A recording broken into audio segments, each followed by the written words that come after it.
राम राम शेतकरी मित्रांनो, आपण बघत आहात शेती एक जीवन हे आपले यूट्यूब चॅनल. जर आपण शेती एक जीवन या यूट्यूब चॅनलवरती नवीन असाल तर चॅनलला लगेच सबस्क्राईब करा व चॅनलची लिंक जास्तीत जास्त आपल्या सर्व शेतकरी बांधवांपर्यंत शेअर करा. आपण बघणार आहोत महाराष्ट्रातील या प्रमुख शहरातील प्रति क्विंटलमधील कांदा बाजारभाव.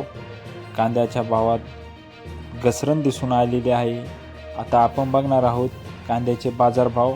लासूर स्टेशन 505 ते 1603 सरासरी 1200 रुपये. दौंड केडगाव 700 ते 1800 सरासरी 1300 रुपये. शिरूर कांदा मार्केट 501 ते 1900 सरासरी 1400 रुपये. जुन्नर आळेफाटा 1000 ते 2010 रुपये सरासरी 1750 रुपये. राऊरी 100 ते 1700 सरासरी 900 रुपये. लासलगाव 700 ते 1376 सरासरी 1260 रुपये. सिन्नर 300 ते 1382 सरासरी 1275 रुपये. कोपरगाव 400 ते 1450 सरासरी 1250 रुपये. असे होते महाराष्ट्रातील या प्रमुख शहरातील प्रति क्विंटलमधील कांदा बाजारभाव. जर आपण कांदा उत्पादक शेतकरी असाल तर लगेच चॅनलला सबस्क्राईब करा व चॅनलची लिंक जास्तीत जास्त शेतकरी बांधवांपर्यंत पोहोचवा. आपण बघत आहात शेती एक जीवन हे आपले यूट्यूब चॅनल.